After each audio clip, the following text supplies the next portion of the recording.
Good evening. Is it on? It is. Oh, good. I couldn't tell. Welcome to the Atlanta History Center. I'm Sal Salela, President and CEO of the History Center. We're delighted you're here this evening. Please join us on December 15th, a couple nights from now, and the 20th as we celebrate the season with 2 evenings of a new program we call Holiday Spirit. This is a new interactive and immersive holiday program which I think you'll be delighted with. To purchase tickets for more information, as they say, please visit our website at atlantahistory.com. Tonight's lecture is an Aiken lecture in the series of the Aiken lectures, which are made possible by the generous support and funding from the trust of Lucy Rucker Aiken. Henry Louis Gates Jr. will speak for about 30 minutes this evening and then sign books in the lobby. Tonight's program is being recorded by C-SPAN, so everyone's going to be on their best behavior, I know. You'll all turn off your cell phones, your beepers. Who has beepers anymore? Seriously. Turn off your cell phones and please refrain from texting and emailing in respect to our speaker. Henry Louis Gates Jr. Is the director of the W.E.B. Du Bois Institute of African and African American Research and Alphonse Fletcher University Professor at Harvard University. He's the author of several award-winning works, including the memoir Colored People, as well as The Future of the Race, co-authored with Cornel West, and 13 Ways of Looking at a Black Man. Please join me in giving a warm Atlanta welcome to Henry Louis Gates Jr.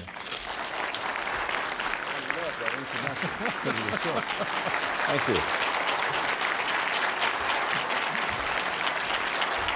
Thank you. Thank you very much for that kind introduction and blessedly brief. I appreciate that.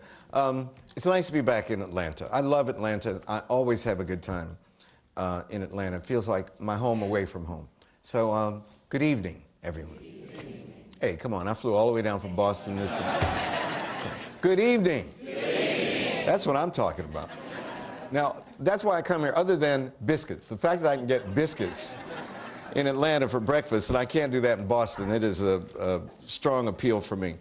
It's been a big day. I've filmed Sanjay Gupta today. I've been filming my new PBS series called Finding Your Roots, which will start airing in late March, and I've always admired Sanjay Gupta. Isn't he a good guy? I mean, I know most of you hadn't met him, but he's such a warm guy.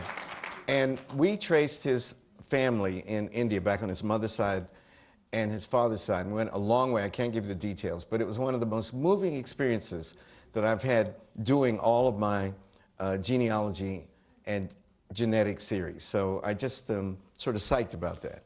So I wanted to tell you. So stay tuned.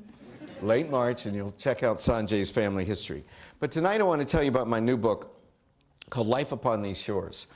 And it's subtitled Looking at African American History, 1513 to 2008. And it consists of 789 illustrations and about 237 entries. It's dedicated in memory of my father. My father died last Christmas Eve, Henry Louis Gates Jr. I'm sorry, Henry Louis Gates Sr.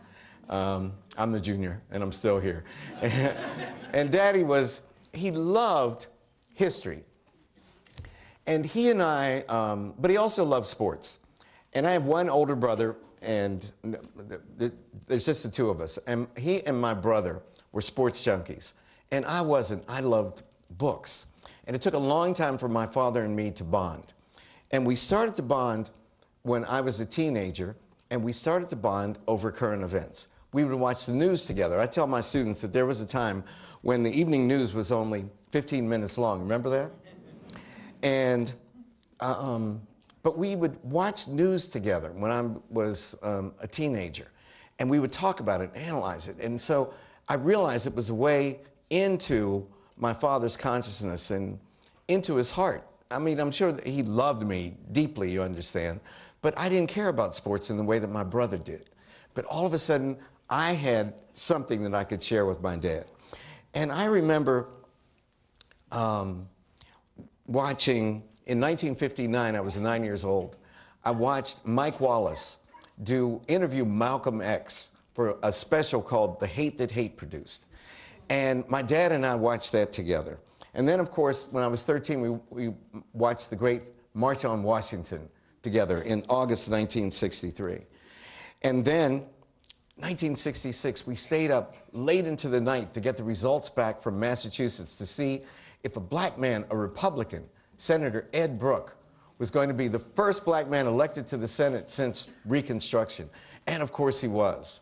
And then the next year, we stayed up late to see if a black man, Carl Stokes, would be the first Afro-American, as we were probably saying then, to be elected mayor of a major city, and that was Cleveland, and of course he was.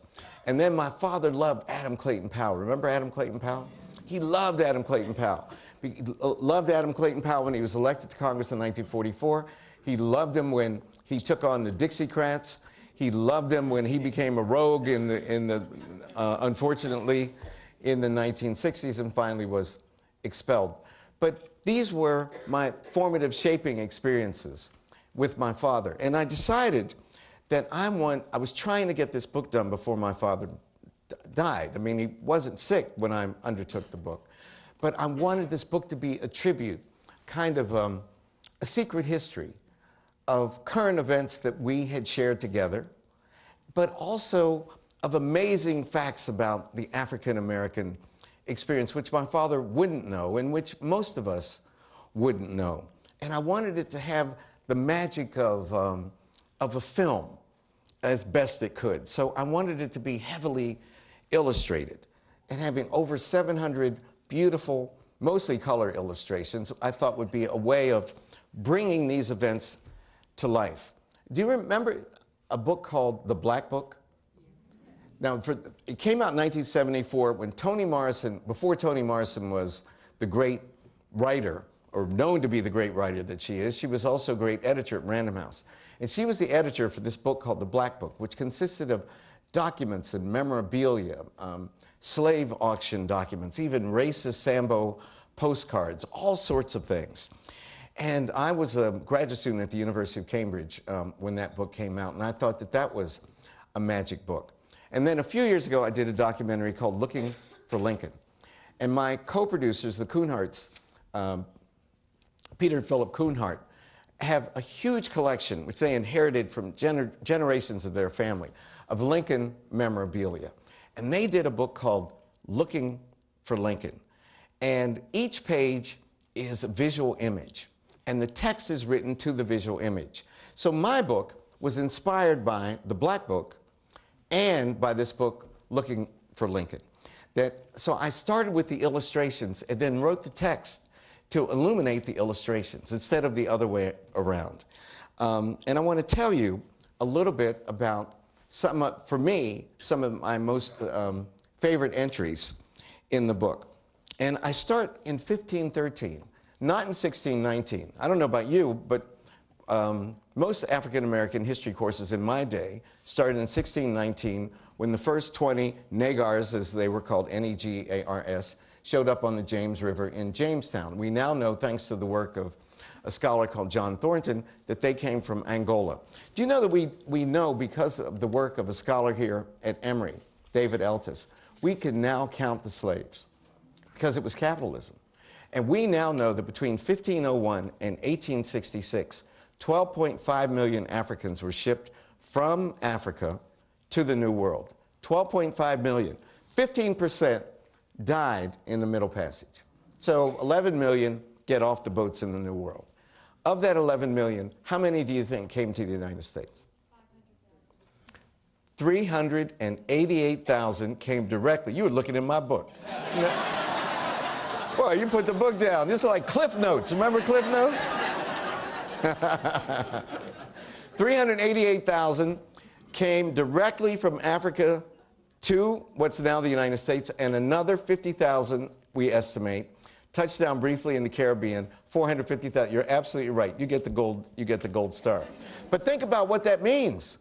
All those other Africans went to the Caribbean and to South America. I don't know about you, but when I was growing up, I thought the slave trade was primarily about us. But the 40 million African American people descend from those